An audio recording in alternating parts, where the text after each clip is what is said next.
इस कार्यक्रम की पुण्यार्चक हैं श्री राजकमल, अनीता, आदित्य, आकांक्षा सरावगी, शुभम, प्राची, रियाज जैन, ग्रीन पार्क, दिल्ली। धर्म स्नेही सत श्रद्धालु यहाँ पर उपस्थित आप सभी भव्यवर पुंडरीक पुण्यात्मा महानुभाव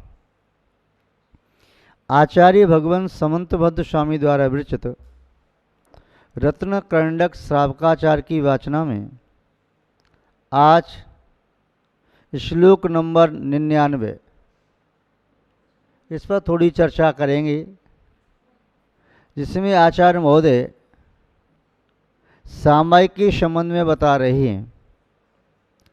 श्लोक नंबर 97 में सामायिक का स्वरूप बताया, 98 में सामायिक करने की विधि या काल की मर्यादा की बात कही।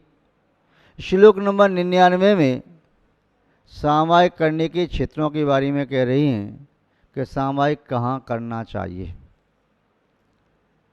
श्रावक मोक्ष मार्ग की ओर उन्मुख है, मोक्ष मार्गी बनना चाहता है, निर्गंत बनना चाहता है, साधु बनना चाहता है। अभी वह धर्म के क्षेत्र में प्राथमिक विद्यार्थी है।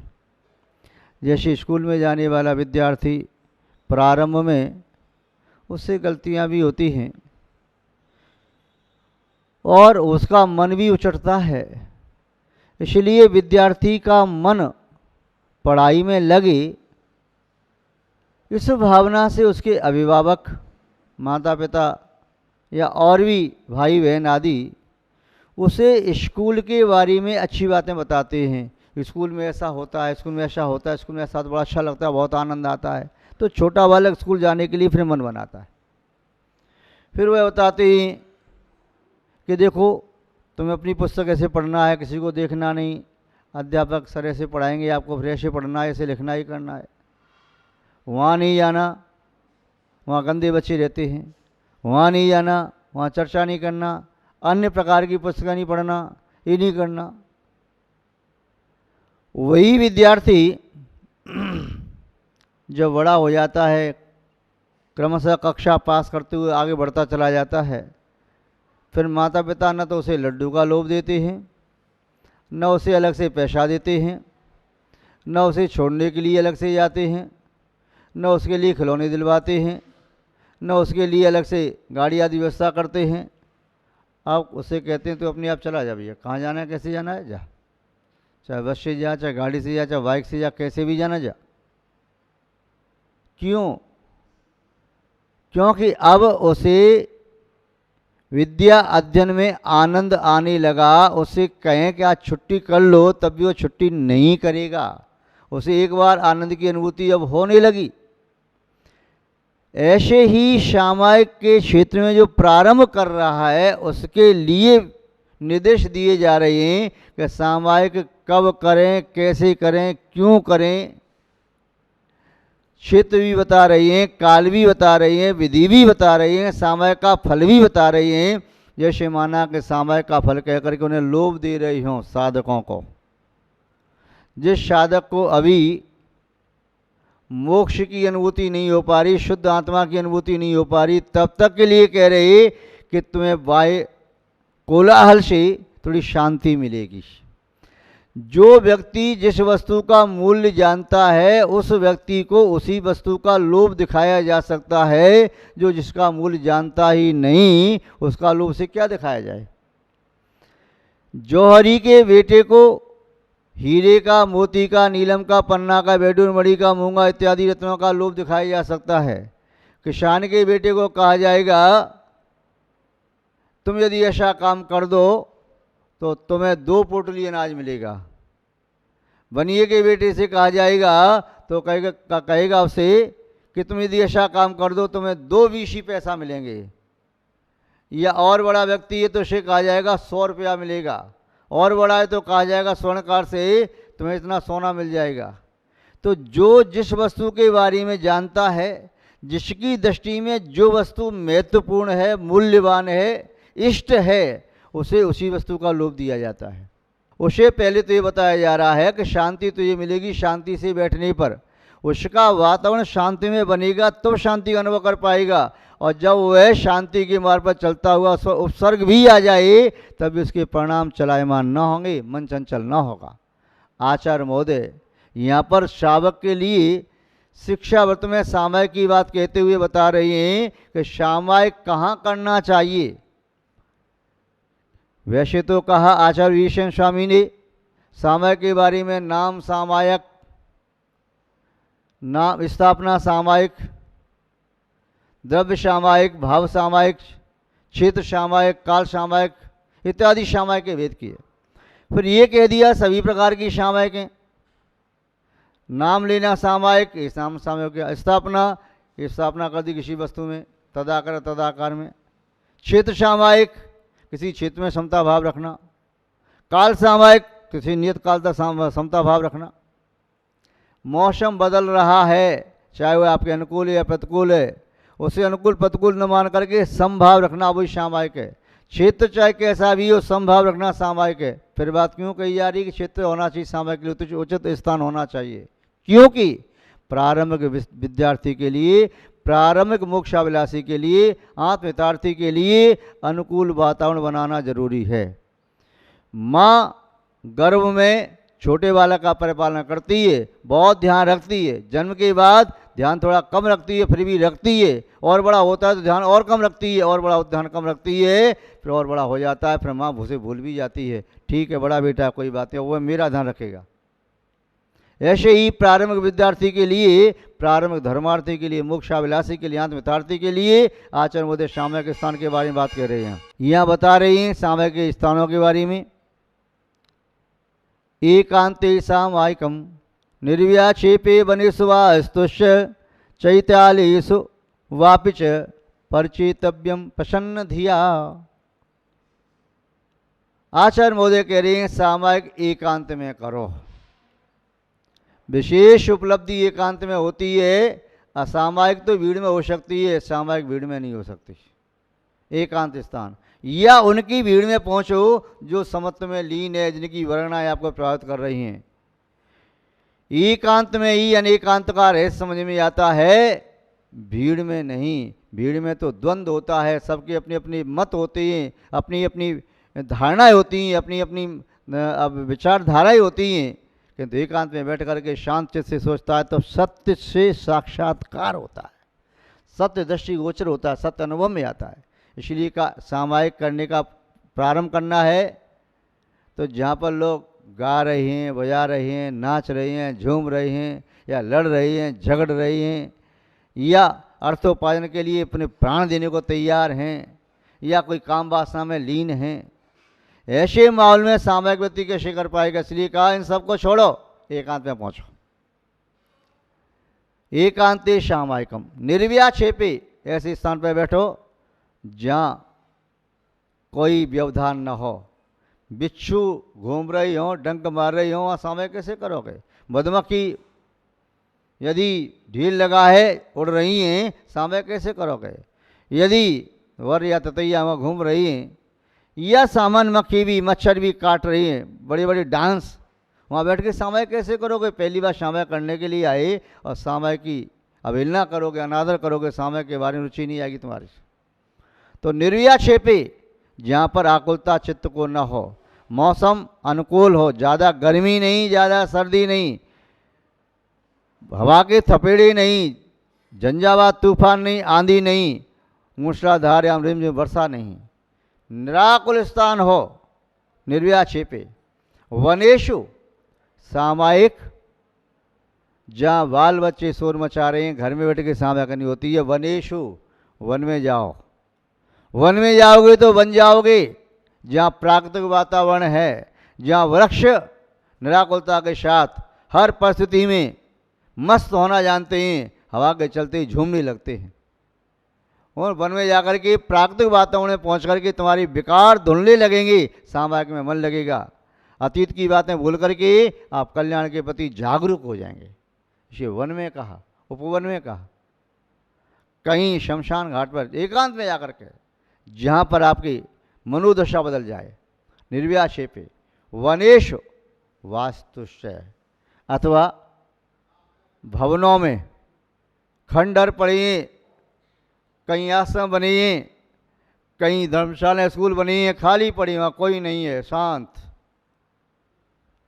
बच्चे भी नहीं खंडों में नहीं आते। अब और किले पड़े हैं पुराने, महल पुराने जीर्ण शीर्ण हो रही हैं, वहाँ जाके सामयिक करो, स्मरण करो यहाँ कोई पहले राजा रहते थे, क्या वैभव था यहाँ पर, अब सब कुछ नहीं है।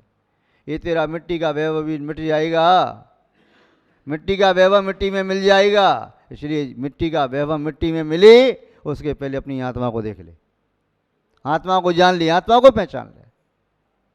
निर्व्याक्षेपे वनेषु वास्तुश्च चैत्यालयेषु च, सामयिक करने के लिए चैत्यालयों में जाना चाहिए, मंदिर में जिंद भगवान के सामने बैठ करके, चाहे वह प्रतिमा वहाँ पर अनंत परमेश्वरी की हो, सिद्ध परमेश्वरी की हो, आचार्य उपाध्याय साधु परमेश्वरी की हो, चाहे स्थावर प्रतिमा हो या जंगम प्रतिमा हो, उनके सामने बैठ करके परिणामों में निर्मलता आती है, क्योंकि निमित्त का भी प्रभाव पड़ता है। वह श्रावक यदि ऐसे स्थान पर बैठ के सामयिक नहीं करेगा तो अपने चित्त को स्थिर करने में असमर्थ हो जाएगा। प्रारंभ में साइकिल चलाना सीखना चाहता कोई व्यक्ति, तो वह अकेला साइकिल चलाएगा तो पैर रखते ही पेडल पर साइकिल मुड़ जाती है, गिर पड़ता है, ऊपर पैर उठा ही नहीं पाता तब तक। यदि वह पेडल पर पैर रखता है तो हैंडल कहीं का कहीं चला जाता है, हैंडल को देखता है तो पैर पेडल से फिसल जाता है, गिर पड़ता है। इसीलिए साइकिल सीखने के लिए उसे दूसरे व्यक्ति की आवश्यकता पड़ती है। दूसरा व्यक्ति पीछे से कैरियर पकड़ लेता है, तुम चिंता ना करो बैठो, या सीट से पकड़ लिया तुम बैठो, हैंडल पकड़ो और सामने देखो, पेडल पैर अपने आप चलेंगे संस्कार बशात। अब तुम नीचे पैरों को मत देखो, सामने देखो कहाँ जा रही साइकिल, और साधो तो स्पीड में चलाओ, गिरेगी नहीं, अपने मन को पक्का कर लो। तुम अपने मन से नहीं गिरोगे तो साइकिल नहीं गिरेगी, और तुम अपने मन से गिर गए तो साइकिल को संभालना बड़ा मुश्किल पड़ जाएगा। इसी प्रकार से सामयिक करने वाले व्यक्ति के लिए एक आलमन चाहिए, अनंत का, सिद्ध का, आचार का, उपाध्याय का, साधु का, जिनके जिनमें का आलम चाहिए, या ये जीवंत चाहिए, या कोई धर्मात्मा सामयिक करने वाला उसके पास बैठ जाओ तो कहता देखो करो सामयिक, मैं नहीं जानता सामयिक किसे कहते, कैसे सामयिक की जाती है, चलो माला फिर लो, माला मन नहीं लग रहा, चलो ऐसा करते हैं सामयिक पाठ पढ़ते हैं, वारे भावना पढ़ते हैं, या कोई और वैरा भावना का पाठ पढ़ते हैं। उस पाठ पढ़ते पढ़ते मन लगा, बहुत अच्छा लगा, बहुत आनंद आया, अब उसने ये आलम्बन ले लिया, भगवान की मूर्ति को देखो, जाप लगाओ, चिंतन करो, आंख बंद करके फिर देखो, तो पुनः पुनः पुनः ऐसा करने से अब उसका मन शांत हो गया। क्योंकि जब पानी में उबाल आता है तो उबलते हुए पानी में अपना चेहरा नहीं देखा जाता, जब पानी गंदा होता है उसमें भी अपना चेहरा नहीं देखा जा सकता। कांच के टुकड़े टुकड़े हो रही हो, कांच पे लाइन कर दी हो, कांच धुंधला हो रहा हो, तो उसमें अपना चेहरा देखना असंभव होता है। उसी प्रकार जब तक चित्त अशांत है तब तक सामयिक में मन नहीं लगेगा। तो सामने वाले व्यक्ति का शाब्दिक संबोधन, भाव की अभिव्यक्ति उस प्रारंभिक विद्यार्थी के लिए, मोक्षाभिलाषी के लिए बहुत आवश्यक है। जैसे माँ उंगली पकड़ के बेटे को चलना सिखाती है, ऐसे ही इस पंचम काल में बिना गुरु के निमित्त के कोई भी व्यक्ति अपना कल्याण करने में समर्थ नहीं है।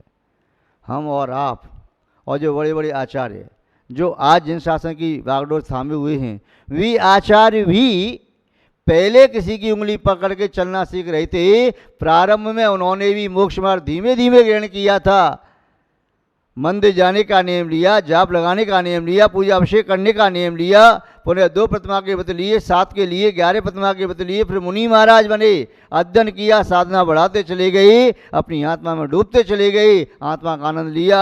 अब आत्मा की इतनी दिव्य चमक, आत्मा का ऐसा लगता झरना फूट पड़ा, कोई व्यक्ति पास में आकर के बैठ जाए तो भी शांति का अनुभव होता है।